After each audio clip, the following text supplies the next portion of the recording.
this very day. Today is the Friday, the 31st of July, in the year of our Most High Elohim 2020.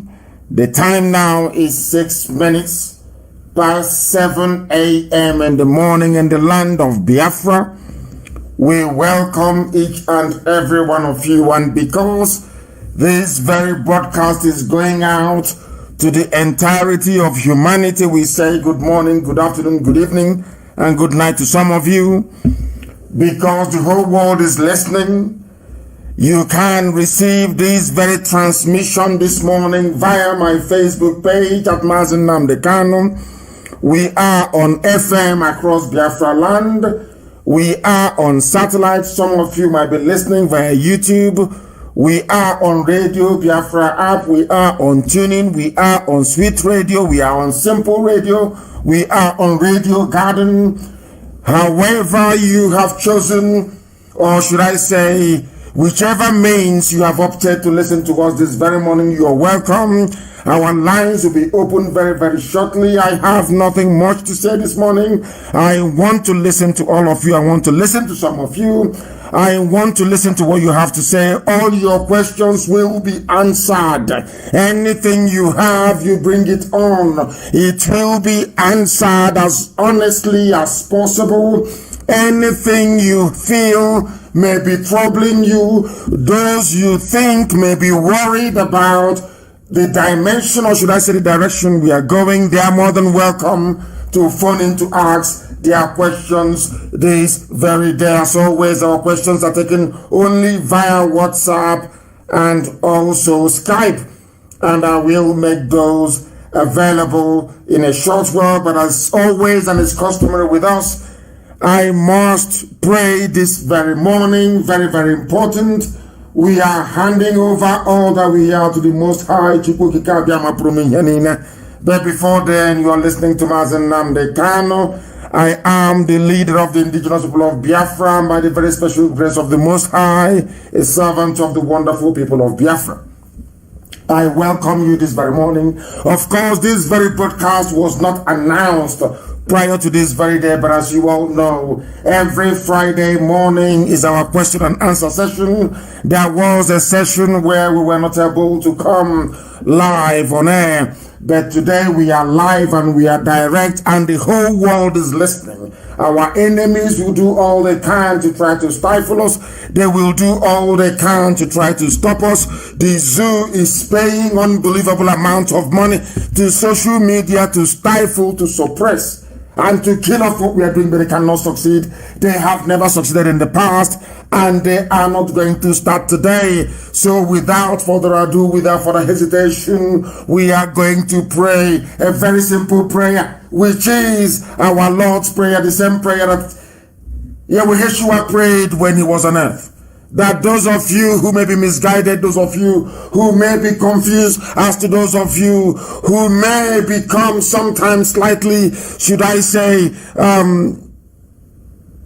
dissuaded from doing the right thing, let us point in the right direction. And that very right direction is towards the one and only Chukwu that exists in heaven. Therefore, we pray this very morning.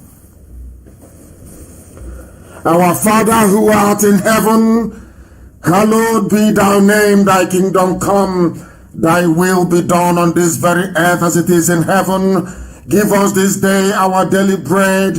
Forgive us our sins as we forgive those who sin against us. Lead us not into temptation, but deliver us from evil. For thine is the kingdom, the power, and the glory, forever and ever we pray. He said, a very simple and a very short prayer, to underline once again that every praise and every adulation, every honor and every glory do not belong to flesh, do not belong to any other entity, but to who resided in heaven, and unto whom we give every glory this very day for our lives, and more importantly, for the lives of IPOB all across this very planet Earth that we inhabit. Our lines will be open very, very shortly. And please make sure you bring your pen and paper with you, because any gossip you may have, any ideas you may possess, anything. I do not believe in anything being hidden. You must come up to say exactly what you have in mind. And if you say it, we are going to respond to it. If it is a question, we are also going to answer it. As I said, we are live and we are direct, and the whole world is listening. We are on Skype, as I told you. We are on Skype, and I want to make sure that you have it. I want to make sure that you have it. Already we have a caller on the line. This caller, give us your name and where you are calling from. We are live and you are direct to the whole world. Go ahead. The caller on the phone, can you hear me? For the very last time, can you hear me? No, they cannot hear me.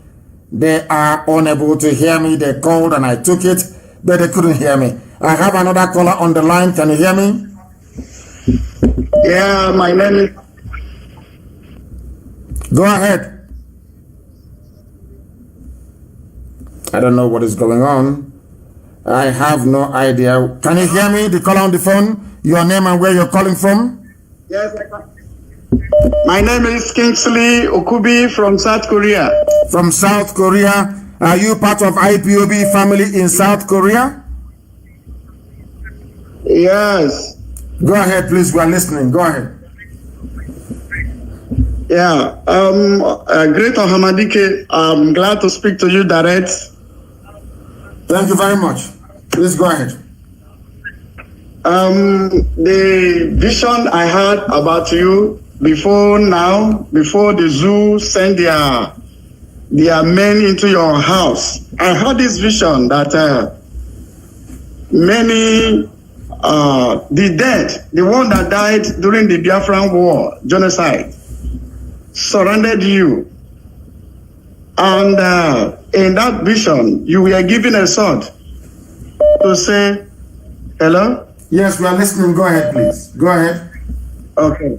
To say... And make it very brief. I prefer questions, please. Every dream, every vision, I appreciate. You can call me after this very live broadcast to tell me that, or you can write it to me.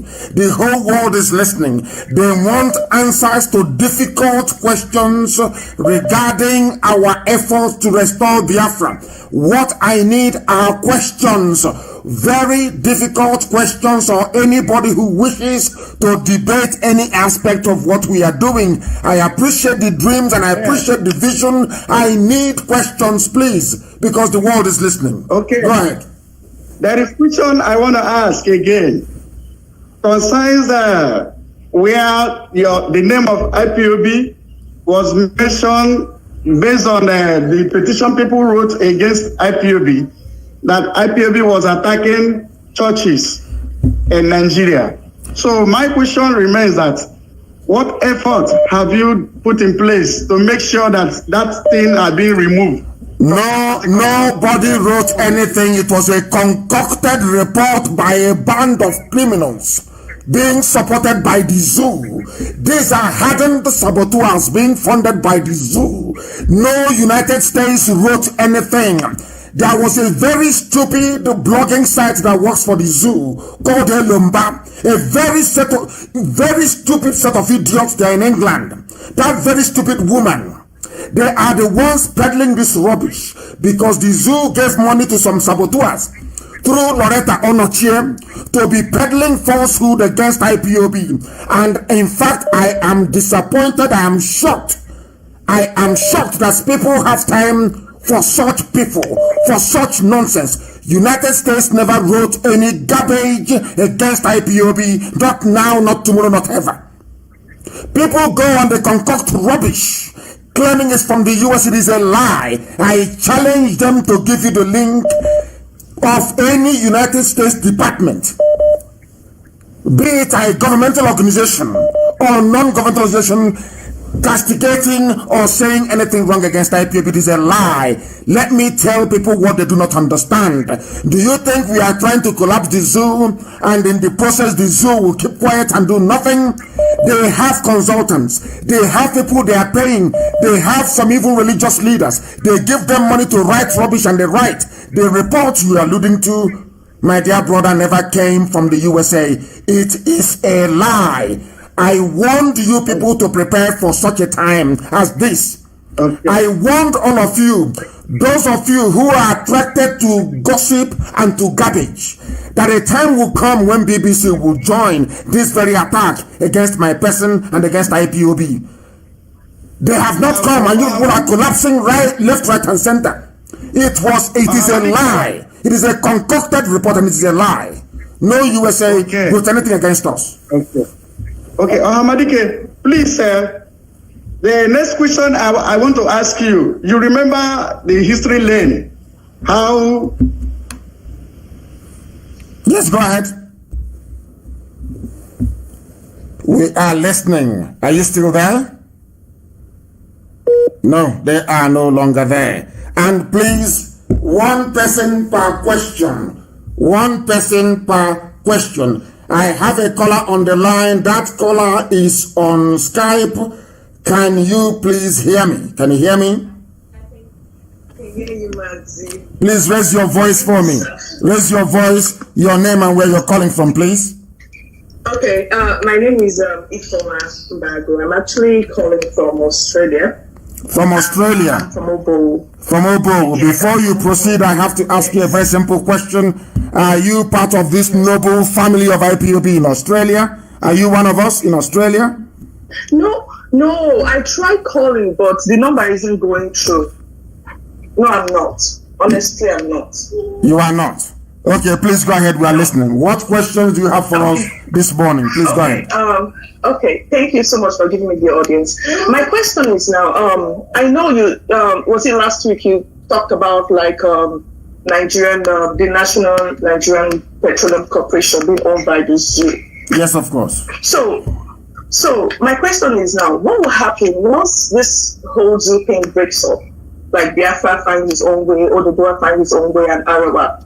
What will happen to those who actually are working for like companies like NNPC, like the Nigerian Railway Corporation, like all these companies owned by the zoo? What will happen to them? What will happen to those who actually worked, rendered their services, and are now retired? Once this whole thing breaks out, are we putting this into consideration? Of course we are. There's something called asset division. All the assets will be divided amicably and in a civil manner. Where we inherit pensioners from these institutions, we are going to pay them. We are going to pay everybody. If you've worked for them before, we are going to pay you. Once the assets are divided, then we will pay those that we inherit. That is how it works in civilized climes, and that is how it is also going to work in the land of Biafra, because Biafra will be the most civilized black nation on the face of this very earth. We are not like the animals of the zoological republic. We are civilized beings, and we shall take care of our own, or should I say, any liability that we inherit, including Chinese loans. If we inherit any Chinese loan, we are going to pay it. That is the price of ever belonging to a zoological republic. That is how it's going to go. Was I able to answer? Did I answer your question at all or not? Yes, because when I'm asking this question, because I know a lot of people who actually are working for corporations like this, or who are actually retired and they're getting pension from this corporation. We'll pay them. And their fear is that once Nigeria breaks out, it's going to affect them. Are we putting them into consideration? I know some of them are actually listening to my question, and I'm like, yeah, grateful that I'm asking such questions. Of course, they'll be taken care of. Also, my suggestion, before I go, I know you said just one question, pardon me, this is just a suggestion.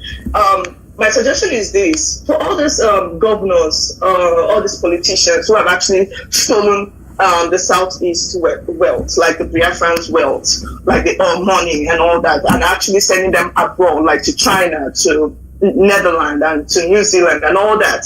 So my question, I know once Biafra happens, I know most of them are going to run because they can't really face what is going to come before them, because they have to answer to the people what happened, how they betrayed our people.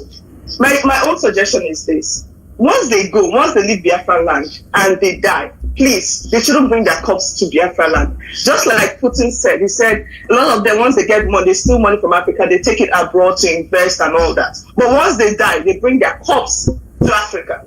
Biafra is not a cemetery.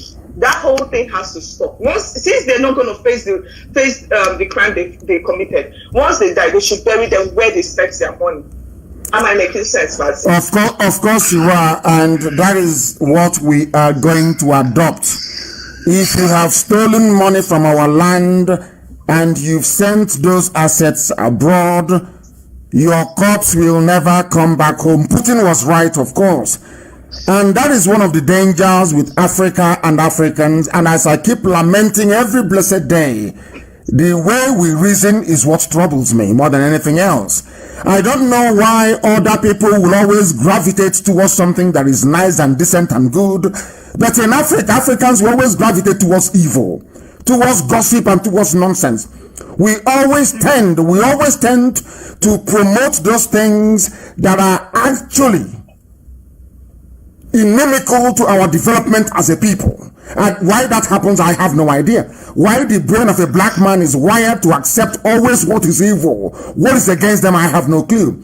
Anybody, if you have stolen money from our land and that money is abroad, we will give you an opportunity to return it. Once Biafra comes, you will be given an opportunity to return those assets to Biafra land. Once you say no to it, then you have no stake in our land. You cannot belong and you cannot be there. It's as simple as that. I thank you very much for calling. Thank you very, very much for calling.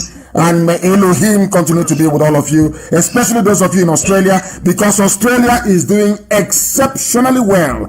Australia is doing exceptionally well. I have a caller on the line, presumably from the UK. Your name, please, and exactly where you are. Hello, good morning. Good morning to you, please.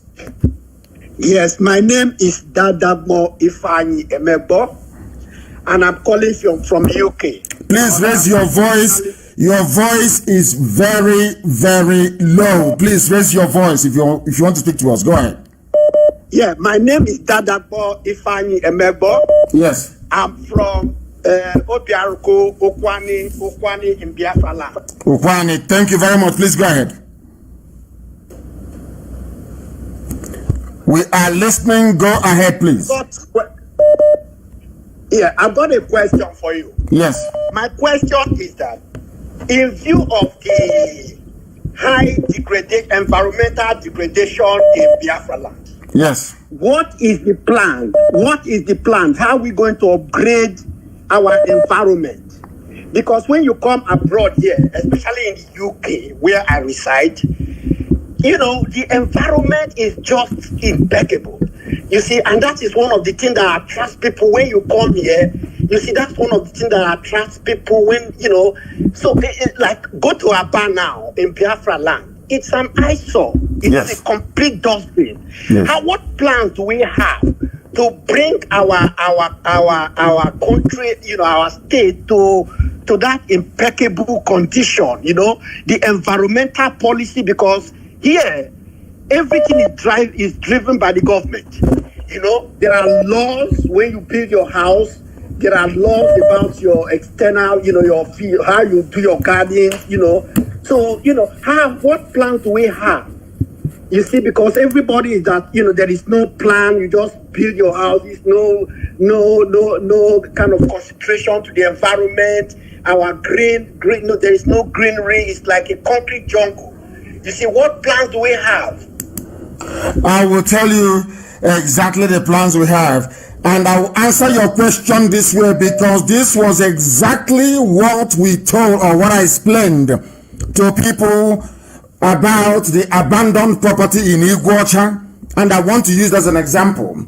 I said that everything you're looking at today, in most of our urban areas, most of the junk you're looking at today will be knocked down and rebuilt from scratch. Our cities will be knocked down and rebuilt from scratch. And we have an army of graduates of town planning, graduates of water resources management, graduates of all manner of discipline that has to do with uplifting the quality of life that we lead on a daily basis. Understand this very well. Now listen. In Biafra land, we are going to build a sewage system. Not soak away. Not when you build house, you go to behind the house and you dig a hole, and all the gray water, as they call it, will be going in there and percolating into the water table, contaminating it and making all of us sick. No.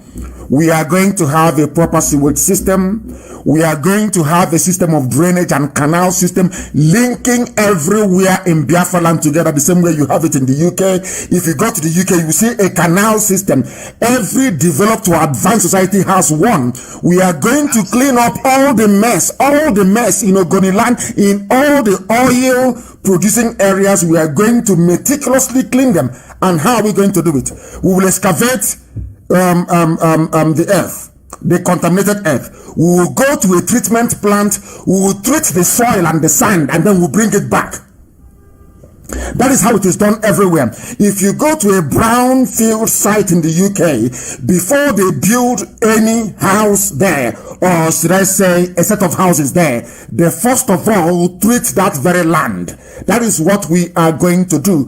Because if we don't treat it, most of the diseases that we don't know about that we are dying from today in Biafra land is as a result of the pathogens in the oil, as a result of the processed oil, so to speak, that we have in our land. When you go to the farm and our mothers step on it, they get sick. Some of these things are carcinogenic. But people don't know these things. And once that starts happening, people will say, oh, is their neighbor that is holding them? No. It is as a result. These are the byproducts of oil exploration. These are highly dangerous, toxic substances that people are not aware of because of the very deplorable state of education and public awareness that we have. So let me make it very clear. If you want to know what Biafra would look like, go to a typical village that is untainted. You will see how we sweep it, how we clean it every blessed morning. That gives you an idea as to how we are going to live in the new land of Biafra. All these concrete urban jungles, rubbish, it won't exist in our land. It will never ever exist. We are going to be scrupulously clean and tidy. In fact, I will give you an example. I don't know if you've been to Singapore before. Go to Singapore and see what it looks like. That is exactly, Biafra will be better than Singapore in terms of cleanliness and tidiness. Thank you very much. I'm dreaming. That's how it's going to be. There is, of course, those who understand the way we operate will always tell you this. Anything we say we are going to do, we do it. Biafra land is not going to be free to become like another useless black African country. Never. We are not struggling to become free from the zoo to go around and become like the zoo. That is why the way we reason is very, very important.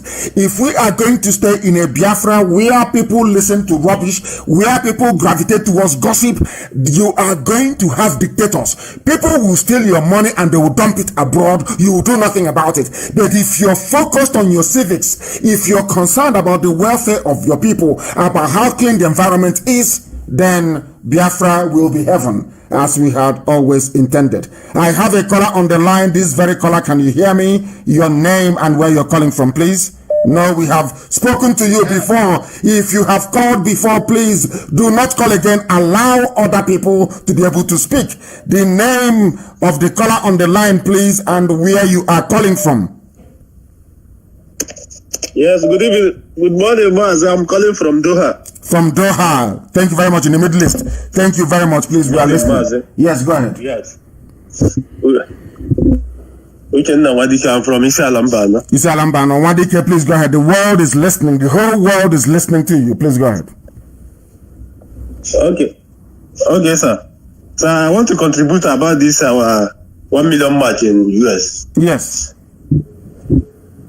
Yes, I want to say something about it because I know that it will be you can't believe before. So I want to say that if you can announce this our march so that we can march, because I could remember when this man died, George Floyd. They protest, everybody protest, but they cover their mouth with mouth cover. So I think we should march this 1 million march. Yes, yes, we are going to do the best we can to make sure that that march takes place, but everything is dependent on the new world order and the coronavirus. You know, there are some people who are making a lot of money with this coronavirus. There are some environmentalists that would like to see a curtailment of air travel because they believe there is a disproportionate amount of aircrafts in the air every blessed day, and they are contributing to pollution and greenhouse effect. What people don't understand about corona and how it has impacted on every other activity is this. These people are very, very formidable. It's a very strong lobby. What they're trying to do is to limit economic activity all over the world. And a great majority of our people live outside the USA, and most of them would like to attend this very rally in DC. What we have done is to tentatively place the date. Again, we are going to make it June of 2021.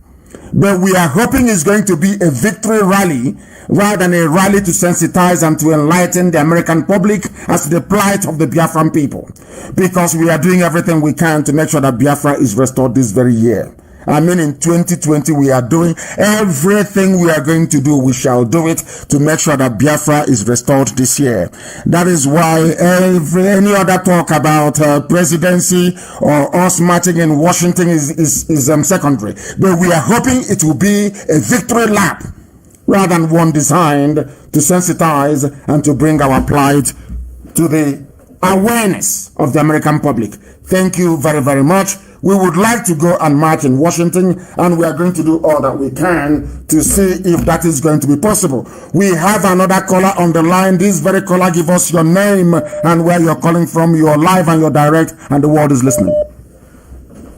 Good morning, Mazi. Good morning, sir. Good morning to you. My name is Onyeke Onyebuchi Emmanuel. I'm calling from Benin Republic. From Benin Republic. Are you part of this family in Benin Republic? Yes, I'm part of this family in Benin Republic. Thank you very much. The family is IPOB, of course. Please go ahead. Yes. So I want to thank you for what you have been doing. I want to thank you. You have opened our eyes to know what we're supposed to know. To know those things that our father, those things that our father did not tell us. I just want to thank you. I say, may God bless you. Yes, sir. I'm blessed you too. So, go ahead. Yeah. What I want to say is, I don't know if you know about the happenings in Benin Republic here. I don't. Please tell me. Because, yeah. So please, the national coordinator in the Republic here, I think something needs to be done urgently, because we have been reporting to the DOS, but nothing has been done. So since IPOB was existing in the Republic here, IPOB has not been registered, IPOB has not been recognized in the Republic here. So sometimes he gathered some businessmen in the Republic here, they contributed 200,000, 100,000, 150,000 for the registration of IPOB. Yes, I'm talking to you, it has not been registered. Many things have been going wrong. Is there any reason? Hold on. Is there any reason why it has not been registered? For example, you know that Benin Republic depends on the handout from the zoo to be able to. It's a very poor country, one of the poorest countries in the world. It depends on the handout from the zoo to keep afloat. Are you sure that Benin Republic officials have not gone to the zoo, collected some money, and assured themselves that they will do all they can to frustrate IPOB? Are you sure that is not the reason why there is this delay? That is not the reason, sir. I'm also coming, sir. Some people, when you pay your dues, they don't give you receipt. Some people have been paying dues since 2016 up to date. They have not been collecting their receipts. And this is what I'm telling you. You have to set an inquiry. You have to make it. You have been writing petition to the DOS. I will do so. I will do so. And they are listening. Our DOS, they are all listening. And I can assure you that right after this very broadcast, this very matter will be referred to our reconciliation committee to investigate and tell me precisely what is happening in Benin Republic, because I was in Benin Republic. I have been there to see the family. In fact, I was on my way to Benin Republic with Bright Chimezie Isinwa, Chibezi Wala, and Chidebre, our former national coordinator in Biafra land, when our vehicle broke down and we stopped somewhere to eat mama put. You know, I like mama put a lot. I love it a lot. So while we stopped, we took that very photograph. So I have been to Benin Republic to see the family. But what I want to state categorically now is that there will be an inquiry, a very thorough one, an exhaustive one. And I will also send Amarachi Gift Ibe to go to Benin Republic to audit the accounts there. Very, very important. Very important. We have all the details. We have all the details. Those people that have been paying without collecting receipt, all this, their phone numbers, their details, they are ready to testify. And please, sir, don't involve the West African rep, because I think it's a conspiracy in this issue. We have wrote petitions against Obinna many times. Many things have been happening here, but it seems like you don't want to do anything. It will be investigated.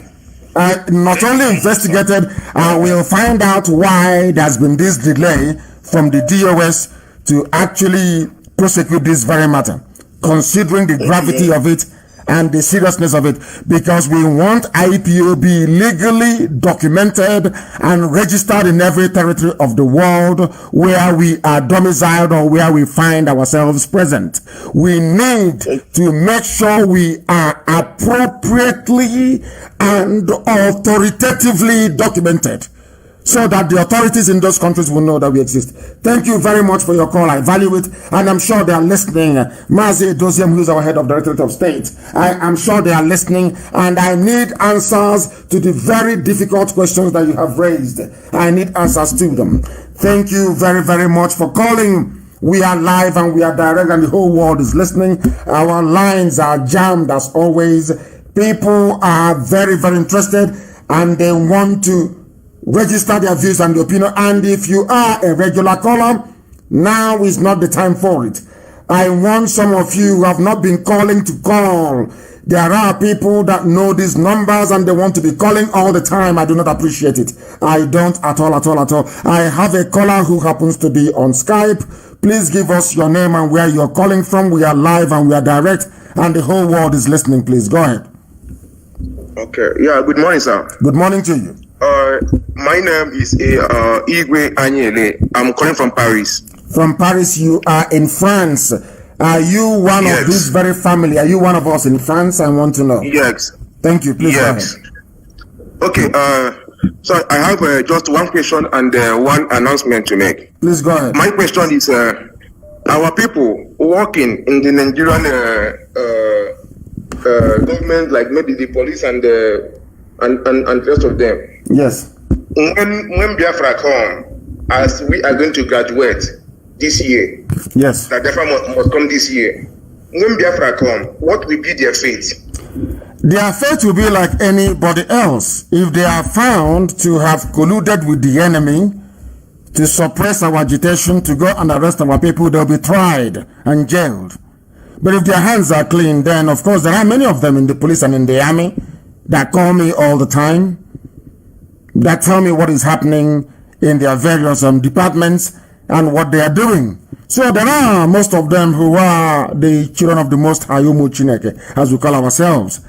For those ones, there is nothing. They will perhaps, after a process of reorientation, because they cannot be thinking like zoo military or zoo police, they will be integrated into the new system that we are creating.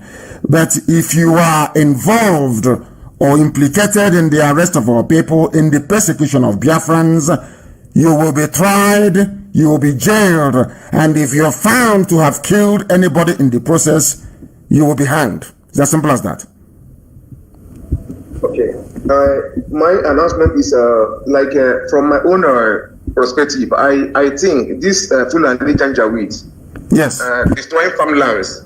I think 1967, during the first Civil War, because of the blockage of food, so there was no means of maybe anything coming inside the Biafra.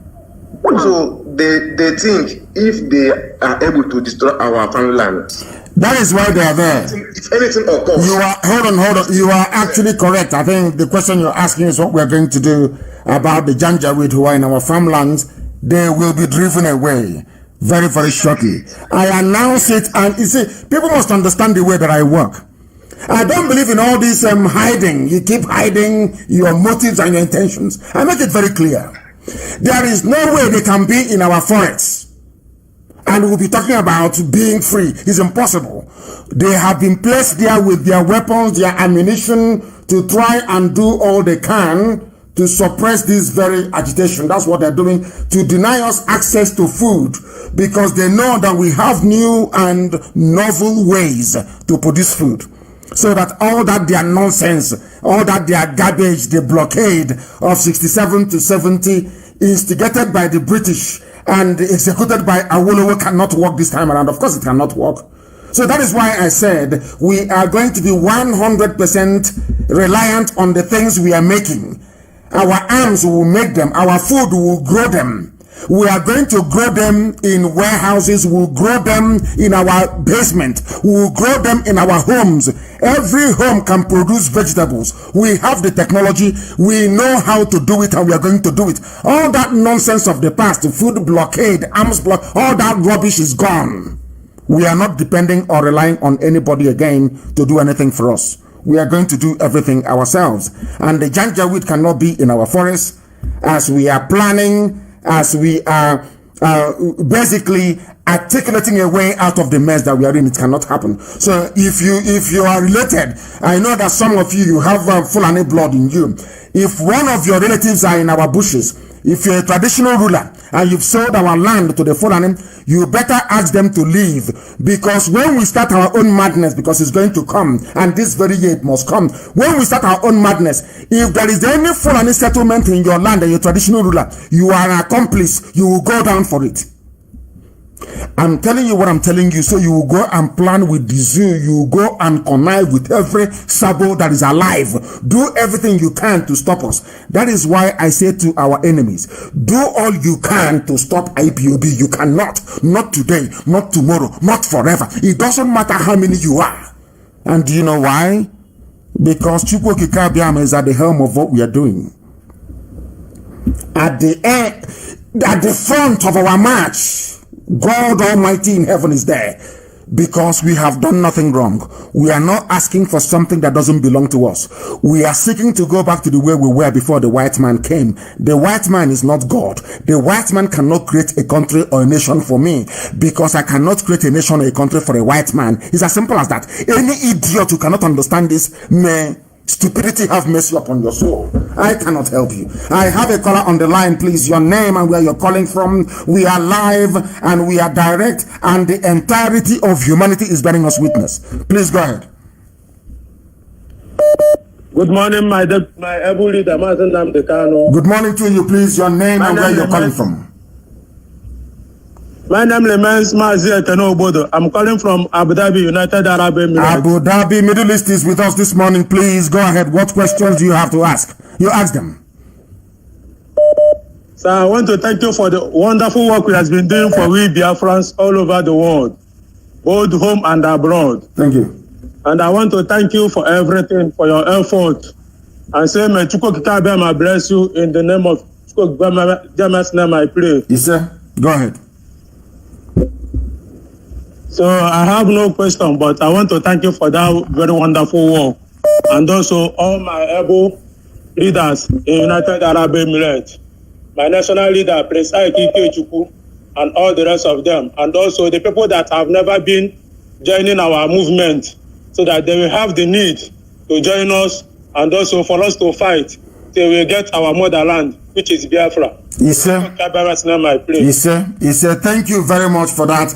And we are not begging anybody to be part of us. We don't have to, because there is no need for it. If you find yourself in IPOB, it's because you are chosen. You were born for this. Chukwu Okike Abiama in heaven decreed that you must be part of this very effort. We are not begging anybody to be part of us. Do you expect somebody who was fathered by Fulani Janjaweed during the war, or their parents were fathered by Fulani Janjaweed, to be part of what we are doing? Of course not. Those who are in IPOB are the chosen children of light. The light of God of heaven. Some of us did not just wake up one morning and say, oh, we are going to join IPOB and start doing Biafra. No. We are born to do this very work. And that is exactly what we are doing. I have a caller on the line. This caller, can you hear me? The calls are just too much. People should take it easy. The calls are just too... I can't even go to expand the volume. It is unbelievable. The calls are just too much. Can people please just take it easy for a little bit? Let us hear each other, one after the other, please. The call, you have placed yourself on hold. The caller, you are on hold. Can you unhold yourself if you want to speak to us, please? You are on hold. I don't know what that means, but you are on hold. I have a caller who happens to be on Skype. This very caller, give us your name and where you are calling from, please, if you may. My name is Ngigi. I am calling from Anambra. From Anambra, I think. We are in Anambra. What is Anambra? Please give us your name and where you're calling from. You say you're calling from Anambra. Give us the area you're calling from. I'm calling from Biafra land. Biafra land is in this. No, that means you are afraid. You don't want to tell us where you're calling from. And here on this very platform, once you are afraid, we cannot take your call. You are afraid to tell us where you're calling from. You cannot tell us you're calling from Anambra. You're calling from a province of Biafra. In Anambra, you give that to us. That is what we want to hear. We have a caller on the line if they can allow us to be, but they cannot. Oh my goodness. They cannot allow us to be. We are trying as much as possible to connect, but too many calls and the lines are being jammed as always. We have this very caller on the line. That caller, can you hear us? Can you hear me, the caller? Good morning, sir, my leader. Good morning to you. Please, your name and where you're calling from. Yes, I'm hearing you. Good morning to you. Go ahead. My name is Mazi Izuchukwu Rama. Izuchukwu, where are you calling from? I'm calling from Benin Republic. Thank you very much. I'm calling from Benin Republic, but I'm from Enugu Ezike in Enugu State. Thank you very much. That's how it's done here. Please go ahead. We don't hide who we are. Please go ahead. Okay. I just want to ask more questions. Go ahead. There's one of my Yoruba friends that telling me that before a country we have a freedom, that the president of that country will sign. And we all know that the zoo don't have president now. So my question now is that, hello? We are listening. Please go ahead. You're wasting time. Go ahead. Ask your question. We are listening. I don't disturb people when they're asking questions. Go ahead. Ask. No. I don't think he is there anymore. I don't think so. He is trying to say that his Yoruba friend said to him that before you can have your freedom, the president of that country has to sign. It doesn't flow that way. You compel them to. Nobody wants to relinquish a territory that has either been bequeathed to them or they have conquered in a war. You compel them to. And we know the zoo has no president. The same way they've been wearing masks and going to Mali to claim they are going to do peace in Mali when the zoo is burning, is how somebody, a Janjaweed, will wear a mask with a Buhari face on it to go and sign that Biafra should go. It's as simple as that. We are going to compel them to. Do you think they will sit down one day and say, okay, Biafra, just go like that? No. Because they are poor, they are badly educated, They are backwards. They are not hardworking either. They cannot produce what they would like to consume. So they depend on our oil and gas to be able to do that. So you think they want to stop buying houses in Dubai and having Swiss bank accounts? Of course not. They want all of that, but we are going to compel them to do the needful. Very, very important. We are going to compel them. Please. We have a caller on the line. This very caller, can you hear me? I have a caller for the last time on Skype. Can you hear me? For the last time, the caller on Skype. Can you hear me? Can you hear me? No. They cannot hear me. They cannot hear me. I don't know why that is the case, but it seems to me that they cannot hear me. And as I've said before, those of you who have called before, try not to call again. The caller on Skype, can you hear me?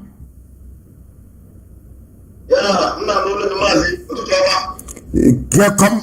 Good morning to you. Speak English and come closer to your microphone. You are very far. Don't put your device on hands-free or whatever it's called.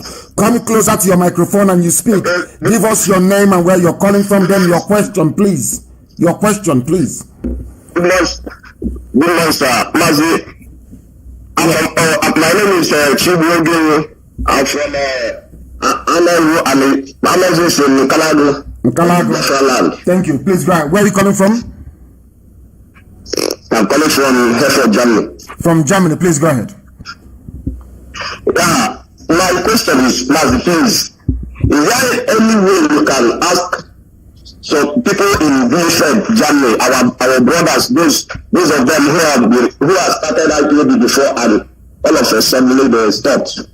We ask them what is the problem, because I will tell you what the problem is. I will tell you. Don't disturb yourself. I will tell you what the problem is. There are some people in Germany who started IPOB with us. Yes, all well and good.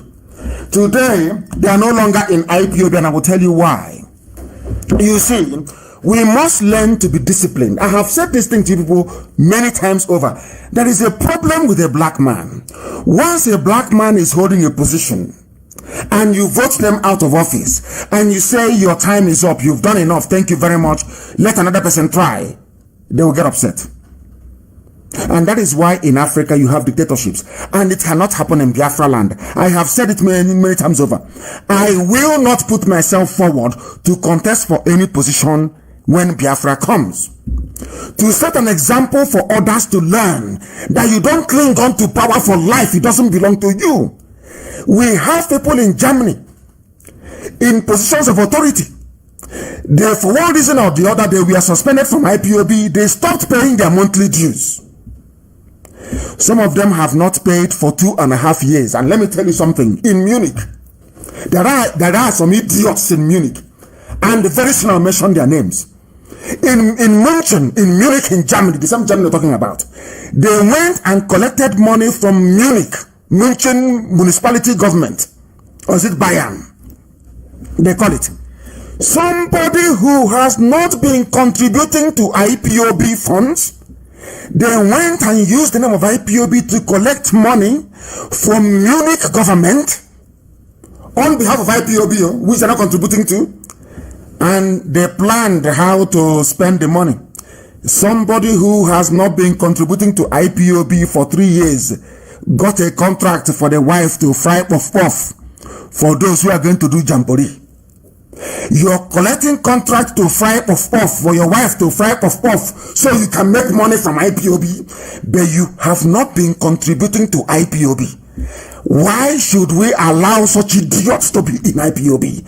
And the fool without shame, the idiot without shame, went to social media and was writing rubbish. That is what I say to people all the time. Do you see white people the way they are developed? It's because they have shame. But a black animal, a black beast from Africa has no shame. You don't contribute to IPOB. You're not an IPOB family member.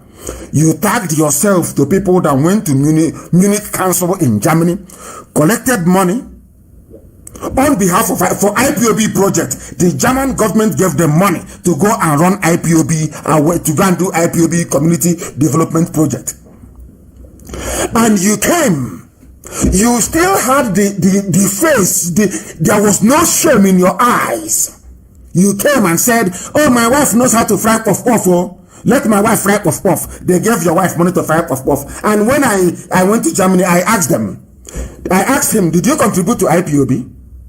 For 3 years, the answer is no. What right do you have to go and benefit from what IPOB sourced, the money we sourced from Munich Council? He couldn't answer. People are very stupid. If you think that your stupid zoo behavior, that stupid African man's mentality, I am going to allow it in IPOB, then you are demented. That nonsense that goes into the brain of a black person, that is why you have coup in Africa all the time. If you make somebody a major general or a general in the army, the idiot thinks, oh, because I have gun and I have hand grenade, I can now launch an attack. I can try and take over. As some idiots did when I was in prison. They want to take over IPOB. This is the mentality of a black man. I am determined to cure it. I will cure it. If our people don't know the meaning of discipline, they don't know the meaning of waiting for your turn, then they are mistaken. If you think IPOB is where you can come, you think people know who you are, they know your name, one day you start making noise, you will be out. You will be out. So you can gossip full time. And all your gossiping, all it does for us is they make people know who Nnamdi Kanu is. They make the world know who IPOB is. And people come to us. Once they listen to us, as they are doing this very morning, they become converted. So I don't give a damn. There are ways that black people behave. I studied black people for over 25 years. I know that our stupidity is our brain and it must be cured. And we are determined to cure it. Yes, what do you want to say? Yes. Another thing I want to ask you as in short, is an advice. Yes. That guy that sent you message last Friday, his name is Spencer, whatever he answered. Please, my advice is such bastard, you should not be honoring the invitation of such animals, because we all know this guy. I have a brother who knew that guy very well in London. During the time we were in prison, this guy, some other Yoruba brothers, you say we should not be, attacking those Yoruba people again. That is why let me put it that way. They were drinking some of their video where the brother was drinking champagne, laughing that I think Nnamdi Kanu want to come and divide Nigeria, that he will die in jail. But that same person now want to interview you, sir. Please, my own suggestion as of course, I will not grant. Listen to me. Listen very carefully. Listen very, very carefully, please. Thank you very much for your questions. I am not going to grant any interview to any idiot. I can't now. I can't grant interview to a saboteur. Sabo, a born, hardened, hardcore Sabo. I cannot. What for? They are doing a job of filtering out the saboteurs amongst us. And there will be no forgiveness. God is my witness. There won't be any.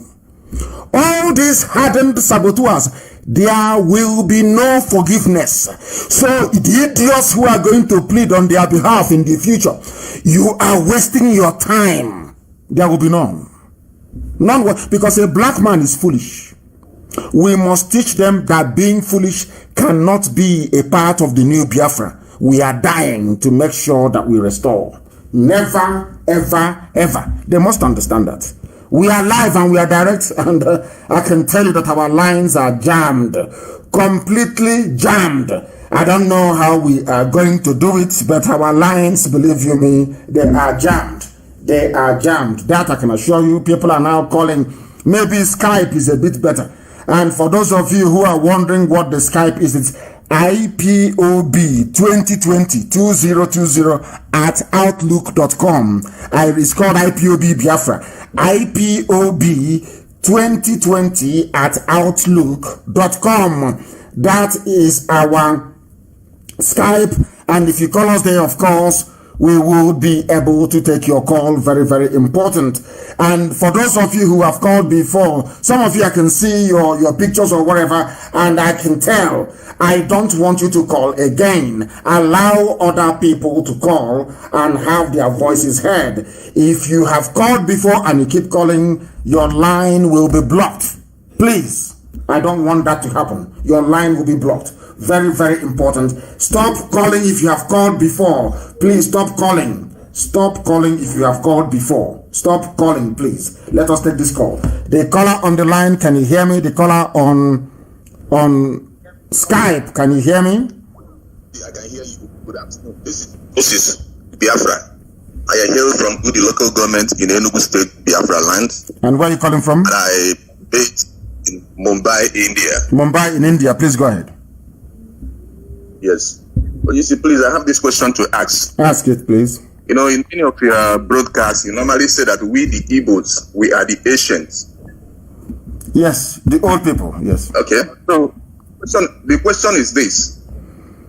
I listened to this eloquent speaker, this professor from, I think, is it Uganda, Patrick something, I can't pronounce the name. Patrice Lumumba, yes. Lumumba, thank you very much. He made a comment. He said that, as I was watching him, he said that the Igbos did not come from the Jews, rather the Jews come from the Igbos. I don't know if you are getting where I'm heading to. Yes, I am. And he made mention about that I am much concerned about the Igbos. So what I'm trying to say is this: if we are the Asian, that means Israel originated from us, not us originated from Israel. Is that correct? Or am I misunderstanding it? You are misunderstanding it. I have said this many times and I will clarify it again. I don't know why we black people from Africa, we cannot handle, how can I put it, multiple interpretation of a problem at the same time. We only want one single answer. But sometimes in life, things don't have just one single answer. There are multiple answers to one single question. And I'll put it to you this way. I have explained before that there are three people. The Igbo race you see today is a mongrel race. There are three people that make up the Igbo race. Three people. One are the ancient people, the Bijango people, the very old people, very ancient, that nobody can trace their origin. They have been existing in our land from time immemorial. They are called the ancients in Igbo. I also explained that there was a first wave of migration when the Israelites were going back to when they were leaving Egypt to go back to the land of Israel, the promised land. Some people left and came to our land. And I've explained this many times. They came through Sudan, through Niger, through Yoruba land, and they settled in Igbo land. The first wave of migration from there. And then, after the Assyrians struck the land occupied by Manasseh and Ephraim, then the second wave came. The first wave came, which was mainly essentially in Anambra, the Eri came, settled at the confluence of Anambra River. That was the first wave. When they came to Igbo, people must understand this very clearly. I don't know why we don't want to accept multiple, should I say, a slightly complex explanation as to our origin. When they came to our land, they met Igbo people. That was why they named places in Agolo like Agolo Zoyibo, which means this is Agolo. From this Agolo, you can go to where the Igbos are living. Somebody else. Now, let me give you an example. Where are you staying? Where are you now? I am in Mumbai. You are in Mumbai. So there is Mumbai. What? There is Delhi also. Is that correct? Yeah. In India. You are in Mumbai. If you want to go to Delhi, when you're going to ask somebody, show me the way to Delhi, how would you put it to that person? What would you say to that person? I would say that kind of show me a road that leads to Delhi. Thank you. I rest my case. Are you in Delhi? You are in Mumbai, isn't it? You are in Mumbai asking somebody, show me the road that leads to Delhi. That was how the name Agolo Ozo Igbo came about. This is Agolo. Through this road, you go to where the Igbos are living. And the person that gave that very name, it cannot be an Igbo person. Am I making any sense to you? Is it very clear to you? Because if I say I want to come to Mumbai where you are, I'll ask somebody, show me the road to Mumbai. Now, if I take that road to Mumbai, next time, it will make life easier for people. I will say, this is the road to Mumbai. But somebody in Mumbai cannot say this is the road to Mumbai. Somebody in Mumbai can only say this is the road to Delhi, perhaps.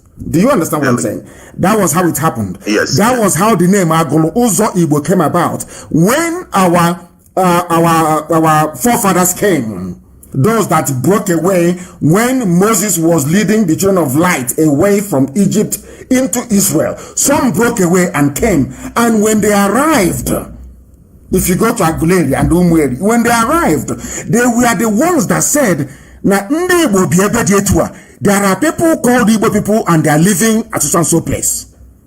Understand? That's number one. That was Anambra. Now they started expanding. That is why you have the same name everywhere. People don't want to go into history and learn. I think our brother Emeka Madwewesi, if you go to Emeka Madwewesi's page on Facebook, he has taken painstakingly, he has been through these things over and over and over again. But because we are black people, we need one simple, crude explanation for us to be able to understand what you're saying. Once you go into, yes, there is this, and there is that, and there is another thing, oh, a black man gets confused. No, there is no confusion in this. Now, that was the first wave. That is why you have Umueri. That is why you have Aguleri. You have Ora Eri. You have Owe Eri. In Imo State, Owerri. It's called Owe Eri. The same family, the same lineage. That's number one. Then, the second phase came from northern Israel, from the red lands of the Manasseh and Ephraim. And they are the Mbise, Ungwa people, some parts of Abia, and Arochukwu that you're seeing today with Ohafia. That's the way it is. The second phase, these are the people that have now tested, they knew what life in Israel meant. They are the ones that came. That is why I keep asking people this question. Listen very carefully to this. I keep asking people this question. Apart from the Fulani people that brought their version of light skin as a result of intermarriage and interbreeding with the Moors, who were also half Arabs, can you tell me any other people, any other race you can go to across West Africa that has light skin as we are? That can give, a mother can give birth to Beke. You see, they give birth and that child is almost white, with no contact with white people whatsoever. I want to ask you again, if you go across the entire coast of West Africa, are there any other group as light-skinned as we are? None. If you go to the Sahel, are there people who are as light-skinned as the Fulani people are, by virtue of their should I say, mixing with the Arabs? Any other people? I don't know much about that. No, I'm just telling you that there's none. So that is what tells you about your DNA, about the proof as to where you... And I keep asking people this question. Is it a coincidence, therefore, then, that the same... Let us use Jesus Christ as an example. Jesus as an example. How is it, therefore, then, if there is no interconnectedness or interrelatedness, why is it that it is only Israelites and Biafrans who praise God by the name they give to their children? I repeat, if there is no interconnectedness, and I don't even want to talk about circumcision, no, let's leave that apart. Let me ask you this question. If there is no interconnectedness, why is it only the Jews, the Israelites, and Biafran people that worship God by virtue of the name they give to their children? I will give a very simple example. Do you know that the name Chizoba is the name that Jesus Christ was given? Do people know the meaning of the name Yeshua? Do they know the meaning of it? Or Yeshua for short? Yeshua means only God can save. God saves. And in our land, before the white man brought his Bible to us, we were naming our children Chizoba. I want you to go to the scriptures, go to the Torah, and look for any traditional Jewish name. Be it Nehemiah, Hezekiah, anything you want to look for. Go and find that name and find the transliteration. You will find the name in Igbo land. The same thing. When you say to people that the name, you call Jesus Christ, his name is Yeshua. Yeshua means Chizoba. Yes. And in our land that is Chizoba. Yes. And there was now let me come again. There was a priestly clan. The house of Levi, or Levi, as they may call it. Yeah. Holy people. The same way we have holy people in Arochukwu in those days, before the Jukan people came and taught them how to sell us. And they started selling us. And the glory of God left Arochukwu. As simple as that. People don't understand. And they say, it's a Binobabi, and I say to them, no, it is not. The same way the temple of Solomon was corrupted, the same way God said, don't bring idol into this temple. If you bring idol into this temple, I will ask a foreign army to invade you. This temple will burn down. The same thing happened in Arochukwu. God said, don't bring any idol into my temple. People said no. They started selling people. They started doing deals. They started worshiping idol inside our temple, which was the so-called long juju. And what did God do? God sent exactly what God did to the temple in Jerusalem was exactly what happened in Arochukwu. A foreign force came in the temple of Solomon in Jerusalem. They sent the Romans. The Romans burnt it down. In our own case, in Arochukwu, the British came in 1904 and destroyed it. The same history, the same people. The same we have the Levites, the Levitical priests is how you have Arochukwu. People sent their first sons to go to Arochukwu to learn how to worship God in truth and in every honesty. That is why it is there. Arochukwu. Do people know the meaning of the word Chukwu? God, Arochukwu. I don't know our people, they don't understand common sense and history. I don't know what is wrong with them. They only want one explanation. That's why we are so mundane and our brain is very dull. And I repeat for the last time, 3 people make up the Biafra, and everybody. You say Efik, Ibibio, you say Ishokiri, you say Anan, you say Isoko. Even Isoko, they answer Igbo names Isoko. Are people aware of that? Urobo, are you aware of that? That these are all Igbo. Everybody is Igbo. IGBO. As the migration was coming, the first wave from Egypt, they stopped as they cleared Ondo State. That is why I don't want to go too far before they say we are related to Yoruba. I'll go into that later on when our brain can even absorb this. That is why our mothers dress the same way till tomorrow morning. Those who are not part of us, they don't dress the way we do. That is what can tell you who you are, where you're coming from, and where you are going. Those ancient people are there till tomorrow morning. We intermarried, we interbred, and we all became Igbo. All of us became Igbo. All of us at the same time, we became Igbo. The ancients were there. The first wave came. The second wave came. As simple as that, please. And I call it the Holy Trinity, the very genuine Holy Trinity of Biafra. The ancients who were on the ground, the first wave from Egypt, and the last wave that came from the Holy Land. Thank you very much for listening. We are live and we are direct, and I love such questions. I want intelligent questions, please. People should ask difficult, even if it is the one you have heard from a Sabo somewhere. Ask us as the one from Germany. People that you give respect to. You know, black people, one day it gets into their brain, they think they've arrived. Oh, I can break IPOB, I can start my own, I can do this, I can do that. They try it and they say that there is no way out. They cannot survive, they cannot succeed, because they are not part of us and can never be part of us. The caller on the line, can you hear me? We are live, we are direct. The whole world is listening, and this is Radio Biafra. Please go ahead. Yeah, this is Fortunatus Eze. I'm calling you from Lobuku in Umunochi local government. The land that has been taken over by the Fulani Janjaweed?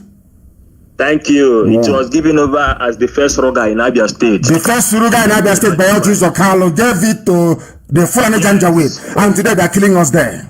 That is the brain of an Igbo politician. That's the way they operate. Very, so sad. Please go ahead. Go ahead.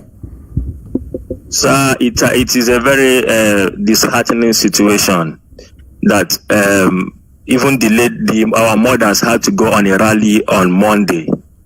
Some of them went on bare-chested rally, complaining and agitating, chasing the Fulanis out of our land because they have taken over our bushes. They have prematurely harvested our crops. And these crops we are taking to the king's palaces, where they have supported the implementation of this mayhem. So I am asking and pleading that IPOB should come to our rescue, probably within the security measures, to at least curtail the situation. Because right now many of us are not in town and we are afraid to go back because many of us have gone to search for greener pastures and probably the villages are scanty. So these people are taking this advantage and are using this against us. Now they are much in our state, in our village. Looking at the way the Abia State government has already isolated our part from Abia State, invariably. Now, this issue is coming up now. I think all of us are in danger. We can't even travel very safely. All of us are in great danger. This rally will also continue again next week. But at least we need a backup, like something that will calm us down, will give us more hope. Because I think the time as we approach the day going nearer, we find out that things are really getting worse. Things are really getting worse. We also believe that but at this point in time, thank you very much. And I will answer your question. No, thank you very much for that, please. So others can also come in now. I keep saying this all the time, and I'll keep saying it until we learn. You know that they say if you want to hide something from a black if you want to hide something from a black man, put it in a book. We don't read. And I am sure that Lord Uku, there are some saboteurs from there. Sabo from there. As there is the local traditional ruler is one of them. They don't learn from history. People are so that is why it is very, very easy for a white man to take advantage of a black man, because we black people, we don't reference history, or should I say, we do not revere history. Can you tell me why anybody that went to school, as I did, you know the history of the Fulani and the Hausa people, and you give your land to Fulani? Is the worst mistake you can ever make in your life. The very worst mistake. They are like a parasite. They are like a leech, blood-sucking demons.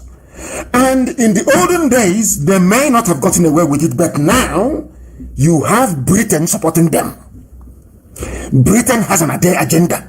The agenda of Britain is to stifle Biafra, to kill off Biafra. They are working for darkness. They are working for Lucifer. All that they have in their brain is, how do we destroy Biafra? Because Biafra is the light. They used Ojo Sokalo.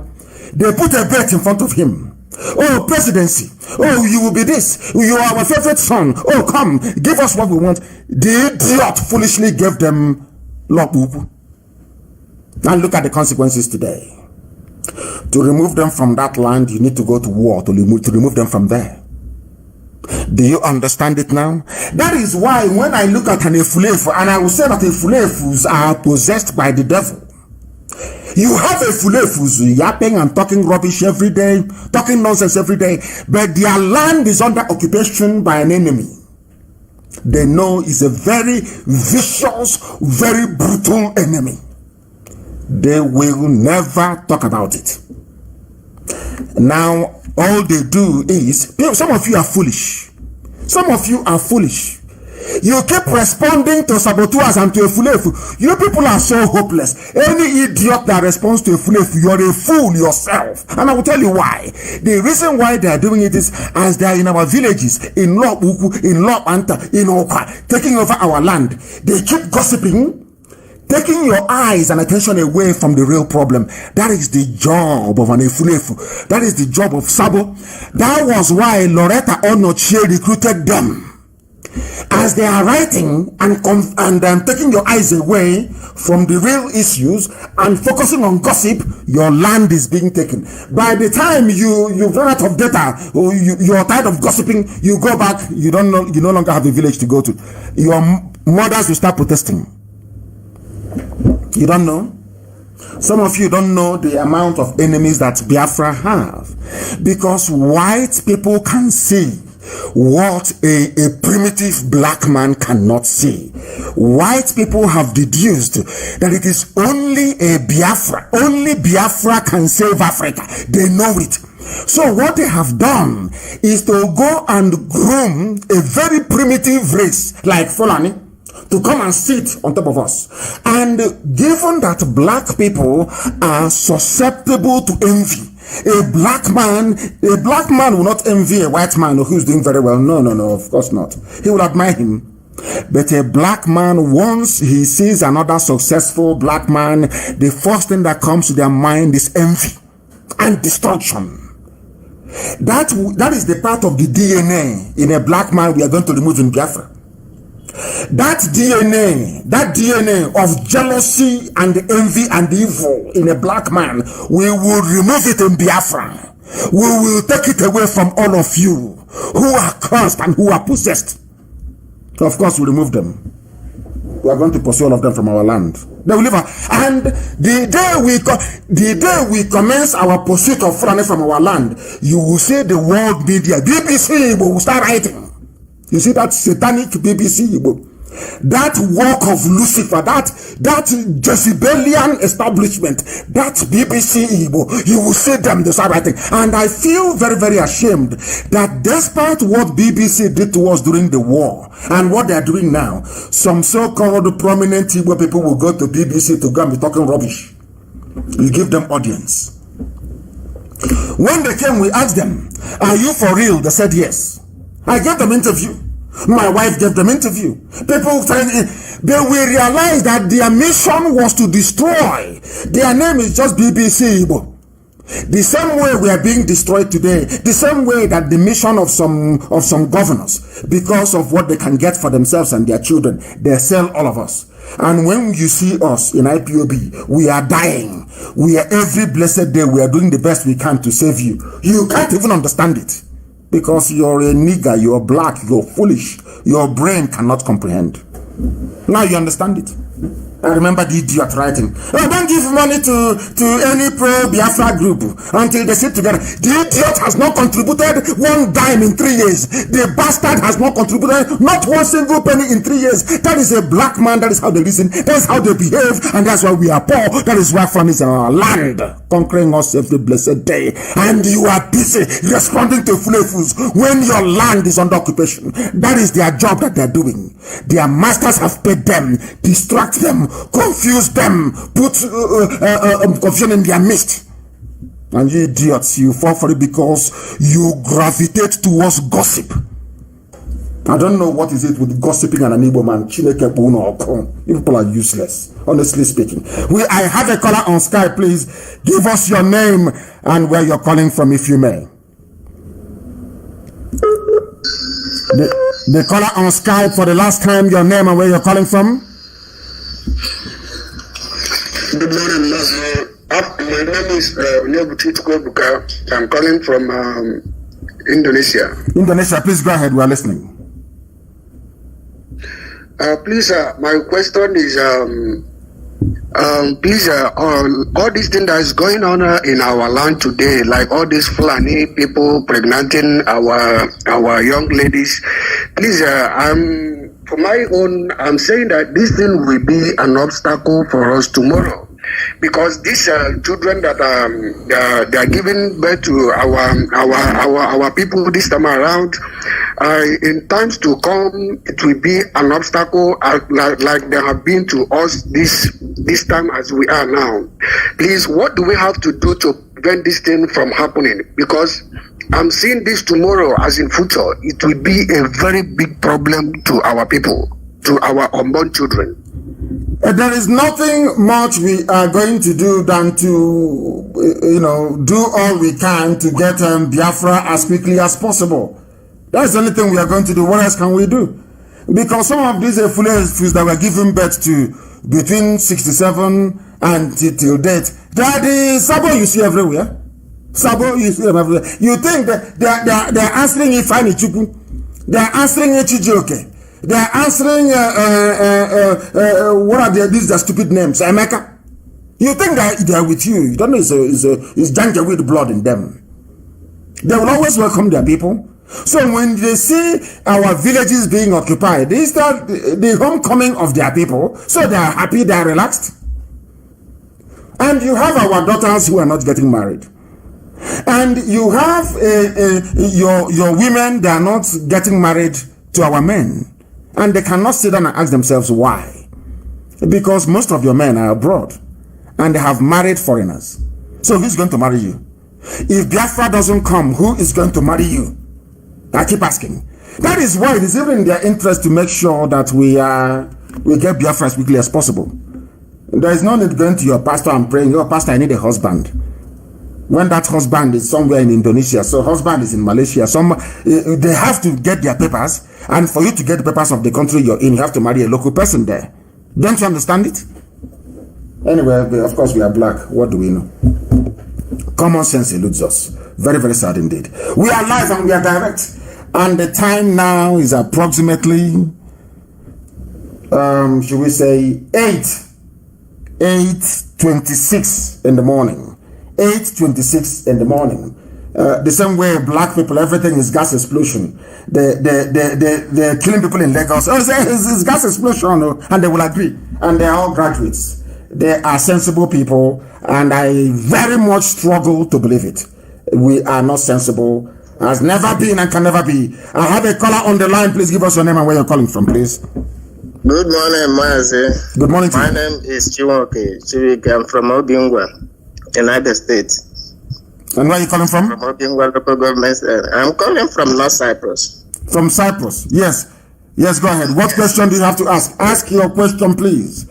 Ask your question. I want to ask question. How did Fulani Janjaweed enter Nigeria? And why did the British love supporting them so much? The British, because I have said, the British has a mission. The British wants to play Lord. You know, look at it this way.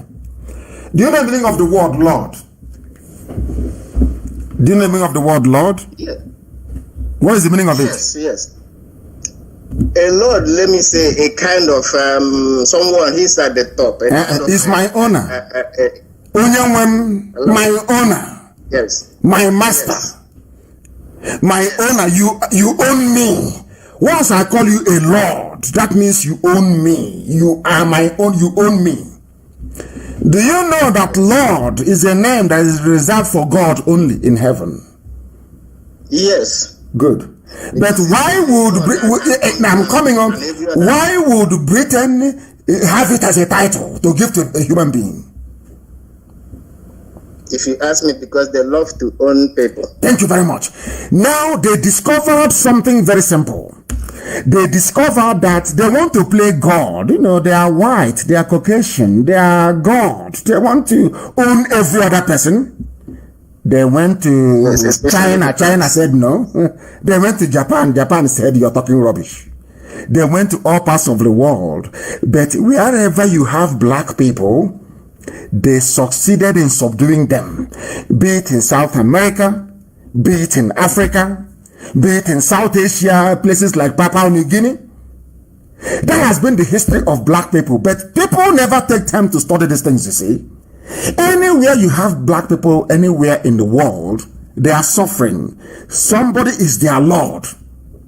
So I went into prayers for nearly a month, and I kept asking God, did you create us this way? What is the problem? Why is it that anywhere you have black people, anywhere in the world, they're always suffering? Somebody is always controlling their lives. Why? God said it is because of the way you reason. You black people, there is something wrong with the way you process information. And I said, how? God said to me, look at Japan. I said, okay, I went into the history of Japan. I realized that the Dutch, you see Holland, the Dutch, they went to Japan to go and colonize Japan. Listen, They came, they said, oh, we are trading. Oh, give us sushi. We give you gunpowder, we give you gun. And we'll come back. Do you know what the Japanese people did? The emperor realized that these are spies. They've come to check out how strong or how weak they are. The Japanese took a few guns from the Dutch and gunpowder. The Dutch went back to go and bring reinforcement to come and conquer Japan. When they came, they were facing the replica guns that they had given to the Japanese. Japanese were waiting for them to come. And Japan was not colonized. Do you understand? Now, compare that with, listen up, compare that with when the white man came to West Africa, went to Biafra, came to Biafra land, came to Ijo land, came to Ibibio land, came to the land of Efik. What did we do? They gave us salt, they gave us sugar, they gave us tobacco, they gave us gin, kai mayoko, whiskey, hot drink. Not even Okuroko hadn't come by then. Do you know what we did? We gave them our sons and our daughters. Say take for free. The more alcohol they give us, the more we say take. Is that thing not happening today? Look at your ruga you have today in Lord Upu. Because you have given money to a traditional ruler, the same mentality of slavery. Because you've given money to a traditional ruler, the traditional ruler will say, take our land, take our children, chase them to Abuja, to Lagos. I don't care. The same thing happened, and you want God to love you? Do you see why I keep saying that a black man is his own worst enemy? Because of the way we reason, because of the way we process information. Now, let me give you another example. I was studying, and I was studying respect and racism on my own. Nobody taught me. I was at university, and I know one mad woman was saying that they don't know if I went to school, that I'm a very good orator. I don't know how you can be a good orator without having attended a university. I don't know how that's. I don't know any orator you can name in history who did not attend the university. I don't know of one. But we'll come to that later. I was studying the history of racism and equality on my own. And I kept asking God again, why is it that blacks don't have respect? And God said to me, blacks are always begging. They never do anything. They only beg for equality. They don't earn respect. They want to plead and beg to be respected. And I said, how? And Elohim pointed me to Russia, the history of Russia and nuclear weapons you have today all over the world. After the Second World War, Russia realized after America had dropped a bomb on Hiroshima and Nagasaki that America possessed a force that could allow the USA to rule the whole world. Do you know what Russia did? I'm asking you, do you know what they did? No, I don't know. Russia went and built their own nuclear weapons as well. And now, rather than America talking to them or talking down on them, America now invited them to a table and said, let's sit down and discuss and talk. That is the meaning of respect. They have seen that they will benefit. Exactly. No, not just that. That thing you have, I also have it. Do you think there will be racism in the world if black people can produce cars in Africa that Africans are using? Do you think there will be racism if blacks are going to the moon? Do you think there will be racism if we are launching satellites every blessed day from Africa to go to space? Do you think there will be racism? Intelligent to use black against blacks also. Because that is the way a black person's DNA works. Reason. A black person's DNA works. They are wired to go after people coming to save them. That's a black man for you. That's the way they reason. You will see them, they will not do anything. Remember Buthelezi and Mandela. Buthelezi was against Mandela. Not because Mandela did anything wrong to him, no, but because Buthelezi cannot stand another black man coming out to get freedom for all of them. Instead, let everybody be a slave. That is the brain of black people.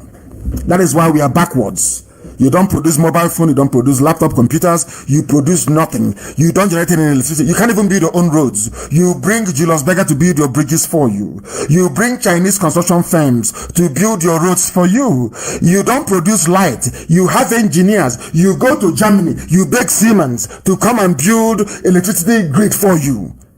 And you want them to respect you? You are very sick. You are an idiot. A white man cannot respect you until you begin to do those things that a white man can do. That is why they say anything a man can do, a woman can do it, because they are trying to garner respect for women. That is how life is. Anything you can do and I can do it, then you respect me. Why don't the Janjaweed respect you today? Why is it that the Fulanis are killing you, they don't respect you? They don't respect you because they will kill you and you will do nothing. They know they have the British behind them. Britain will defend them. Of course they know. But listen to me. America went to war in Vietnam. America was the foremost power in the world, went to war with rice farmers in Vietnam. America thought they would win the war. America went to the war.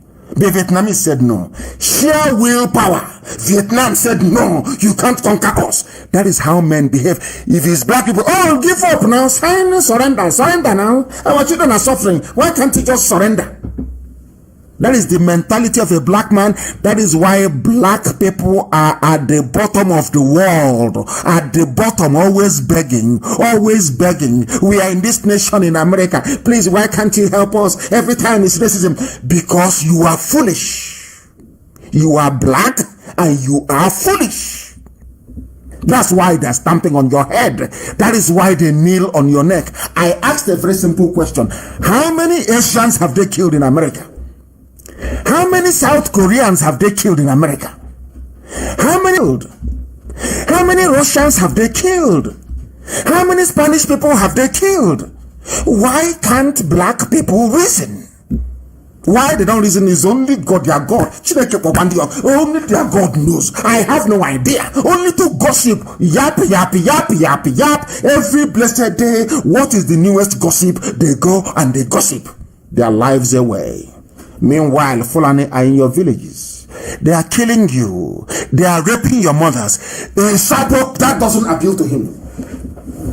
What appeals to Sabotua is how to derail a movement designed to free them. Very, very sad indeed in this UG. Very, very sad, I tell you. Very, very sad. We are live and we are direct. Our line, of course, is jammed as always. I can't even pick any single call because the lines are jammed. The main line itself, so many messages, it is untrue. Somebody asked me a question. Sophia is trying to call, but I cannot call because there is somebody on the background who has refused to drop their call. They are there, the call is in the background, and they have refused to drop it. And if they do not drop it, I do not see how we are going to take any more calls. It's there blocking all the calls. As I said before, once you receive multiple calls on WhatsApp, on what's it called, if you have called before, don't call again, please. If you have called before, don't call again. The caller on the line, can you hear me, please? Your name and where you're calling from, if you may. My leader. Good morning to you. I'm calling from the heart of the zoo. I call Niger area. Good morning. You're calling from the Niger area. Good morning to you. Please go ahead. Yes, the capital city. My name is Chukwuken Selenan. I'm from Ebonyi State in Ishago, local government. Thank you. Go ahead. Province. I'll be trying to get you online since all this was in the whole world is trying to get me online. The whole world, I can tell you that. Mandacha and DCOG, everybody wants to get me online. Please go ahead. Yes. I say may God bless you. What I want to say, there is one of our brothers from Igala. I want to ask, because at the same time, let us have I'm a member of IPOB family in Equatorial Guinea before I left. I come back to the zoo. Yes. For one problem or the other. Yes. Then the man is from but he like what we're doing. I want to ask, because we are only two now. So he said that to let us form a family. I'm telling him let us form a family. He agreed, but I call our deputy there in Malabo there. He said that we should wait until maybe when we get 4. Then that is when we can. They will give. 2 of you can start a family. I know you have a family in Equatorial Guinea. Maybe you can start a unit. I will try and ask. We are there. And now that you have mentioned Equatorial Guinea, I have something to say about it. Later on, please go ahead. Yes, not something. Yes, I'm a member of that. What I'm saying, I'm no longer in Equatorial Guinea. I'm in the heart of zoo. That's where I'm staying now. I do not go back to there. One thing or the other, but I don't want to go there, my leader. But I say, Michuko Kaba bless you. But what I want to say, people are complaining that let us go back to, because one day like that, there is a message I received that saying that let us go back to go and do voting on Nigeria. What I'm saying, I'm coming. Who says you should go and vote for who again? They have come again with a stupid vote. Who said you should vote? It will be a child play because it will be a child play. Who said you should vote? There is what they are many of these people that say that those are our to call themselves leader because I believe they are not our leader. They are dreaming. They are dreaming. I can assure you that they are dreaming.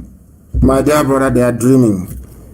I can understand there could be a debate as to why or to have somebody in charge of our land, let's say state elections or whatever. That can even be understood, you know. But to tell me to go and vote in a zoo or no, we allowed that to happen the last time as a gesture of goodwill to prove to them that the zoo elections can never work.